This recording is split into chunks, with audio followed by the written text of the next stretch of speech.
All right, what up, people? It's Kashaya, and today I wanted to come give a message to my exes and everybody and anybody who feels like their attachment to a thing, a place, or a person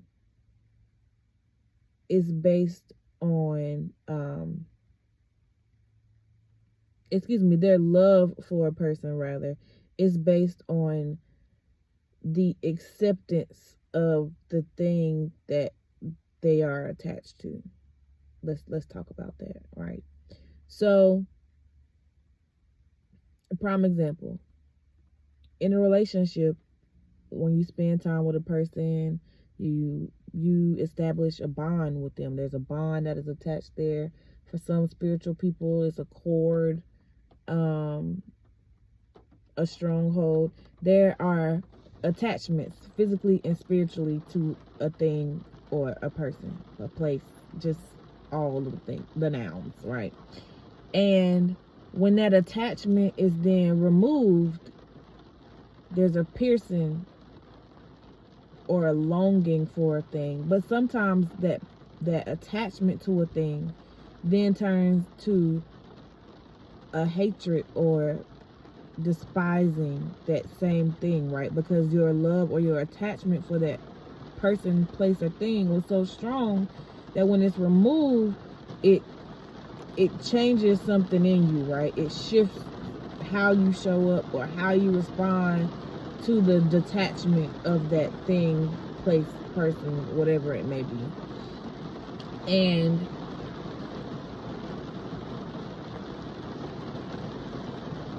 in the moment, it's very difficult to understand why and how your ability to flow with releasing a thing will be beneficial to you, because you're still desiring something that is no longer there.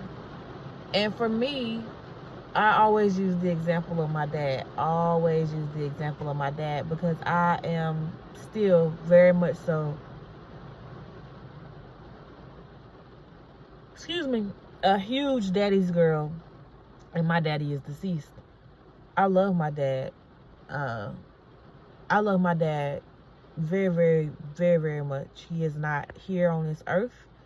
I don't know where God got him resting that, but he ain't here on this earth, right?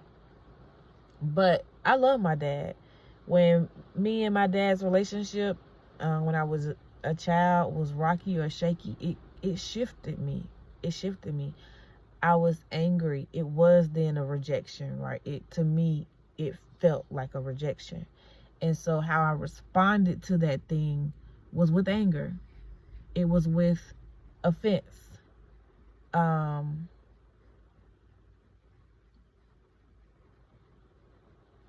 that wasn't good for me. That wasn't healthy for me. It wasn't healthy at all.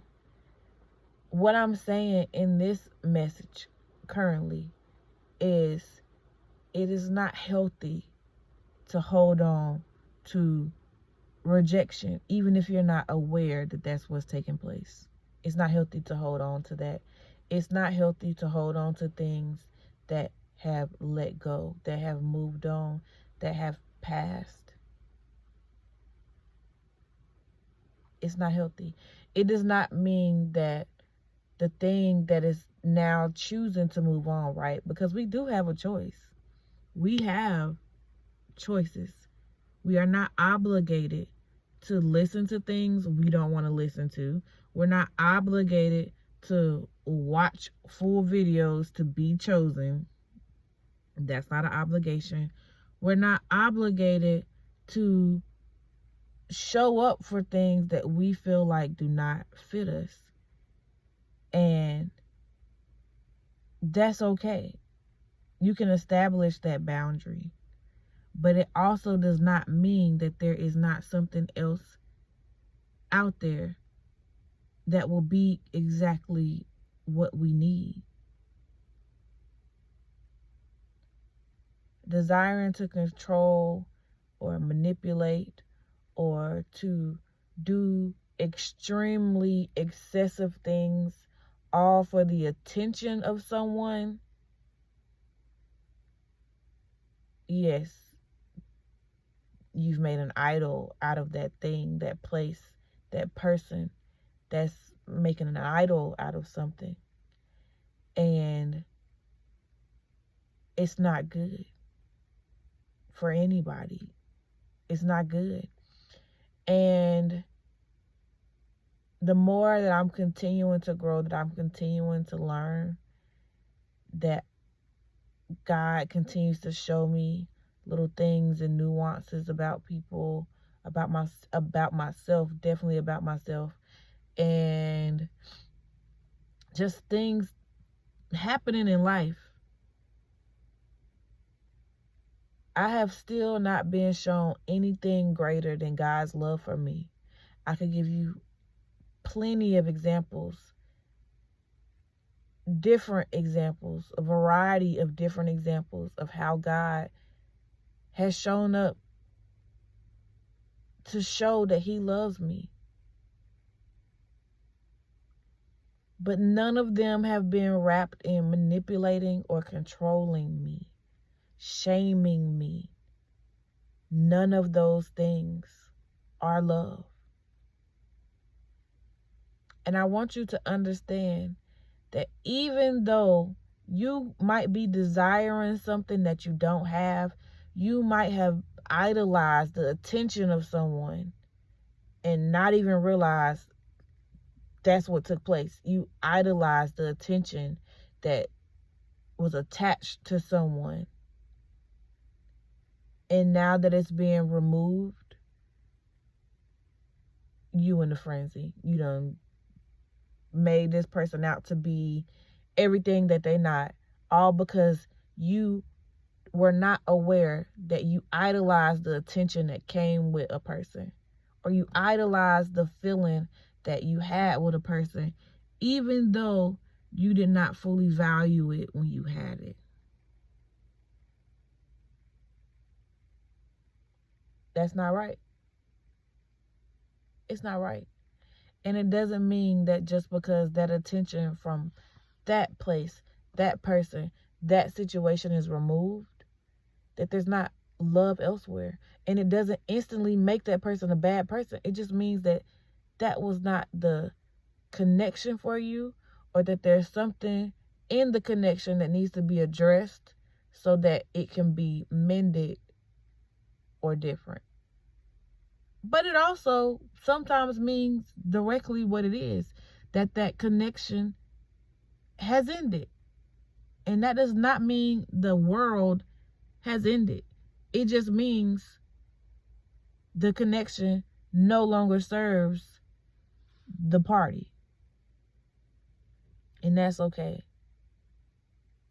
Love can be found in all types of different things, but love is never found in shaming somebody and trying to destroy a person and trying to persuade people to view somebody a certain way just because you feel a certain way about someone.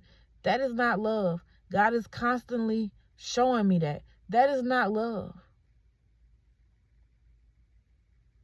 It's not love. It's fleshly work. It's a lack of not doing the inner work to be love, to properly show love. And you don't deserve to be that.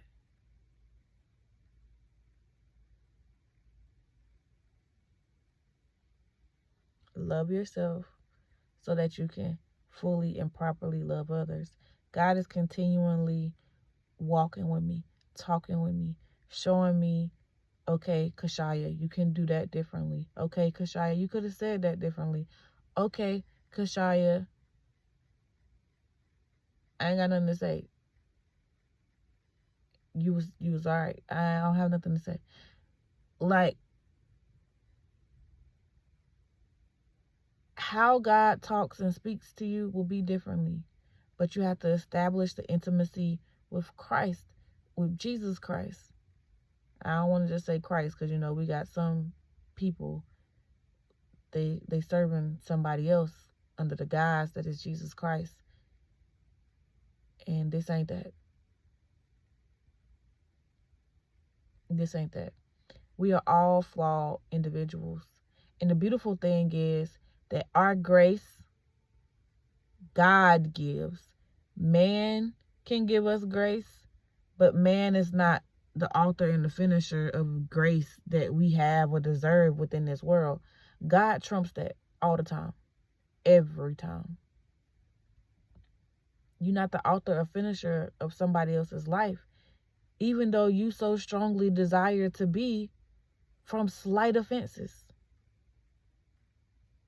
from detachments. And what's crazy is, if you look around you and you are focused on your life, on your path, on your walk, there's love all around you already. And it could be in the simplest things. You woke up this morning.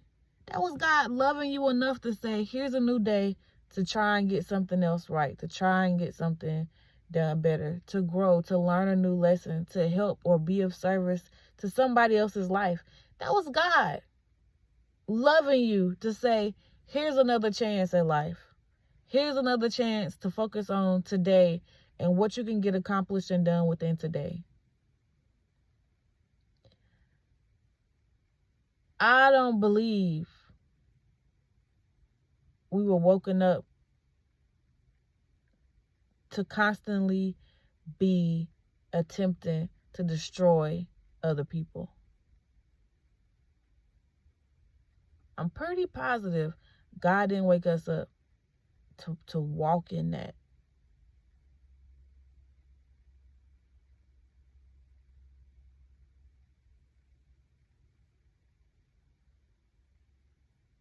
That's not what we're here for. We're supposed to encourage, edify, uplift, exhort, all of those things with each other.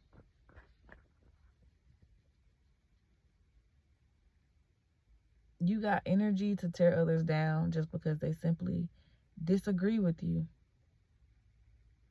I can disagree with you. I can tell you I disagree with you.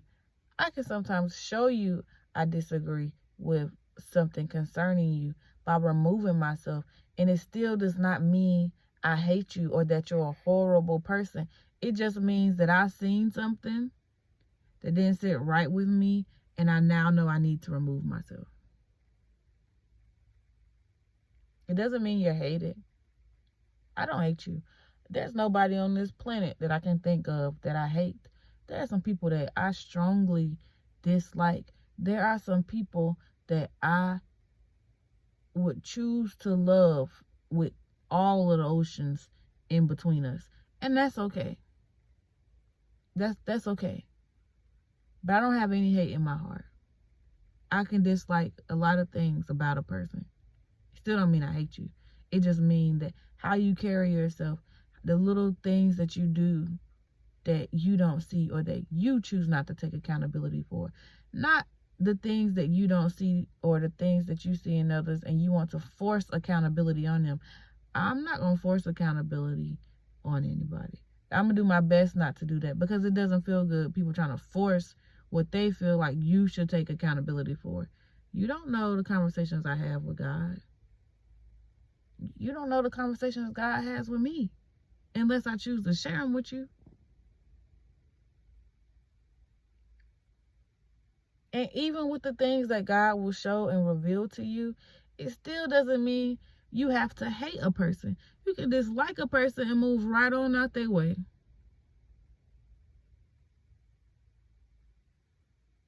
And it just means you don't rock with them enough to be in their space. And that's okay. It also could just mean that you just need a moment from that person, and that's okay. But it does not mean, it does not mean that you have to destroy them. And I know that comes with maturity. I know. It's still some areas that God is definitely still maturing me in. And that's okay. Because in life, we're going to consistently be growing. And our growth shows up in our character. And we're going to have moments where we slip. But as we get stronger and deeper, as our roots of maturity get deeper, a lot of the things that we once struggled with become easier. They become minuscule. And I hope and I pray that you can get to the place where the maturity that God does in you allows you to see that the destruction of somebody else does not show that you love them. And it also shows that there's a lot of things within yourself that need to be destructed so God can construct in you the correct heart posture.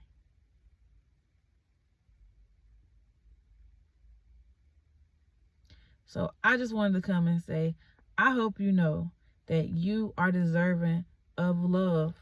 That does not entail you attempting to manipulate or destroy someone else.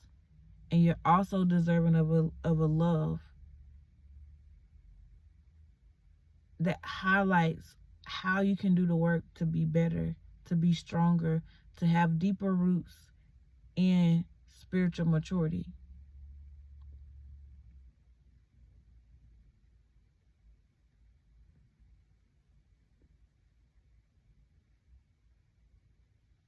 And that's okay.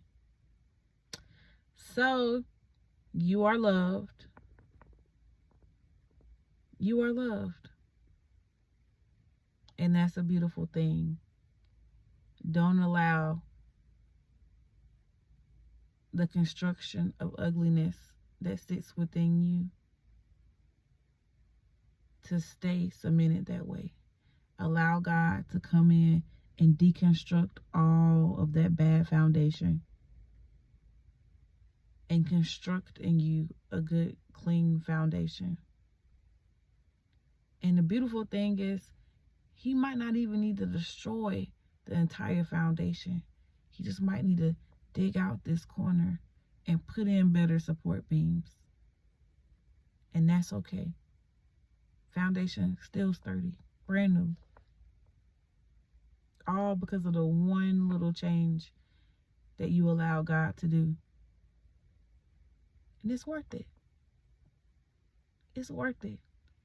Because when the person, the thing, or the place that you have so strongly attached yourself to has done the work, they still don't have it in them to hate you, despite all of your attempts to get them to hate you. They're not going to do that. It's not worth it. Hate is really love distorted. It's distorted love. And I hope you're aware of that. But God can clean us up. He's consistently cleaning us up.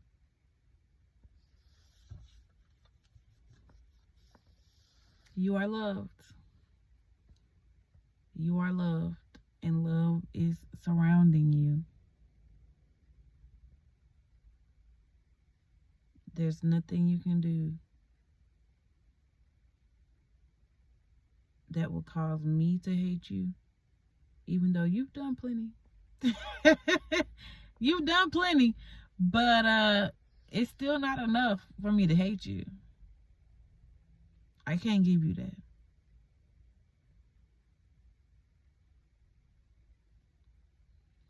So take it, do with it what you want to do with it, but let God also do something with it. Let God tap in. Peace. Y'all have a great day. Enjoy your weekend.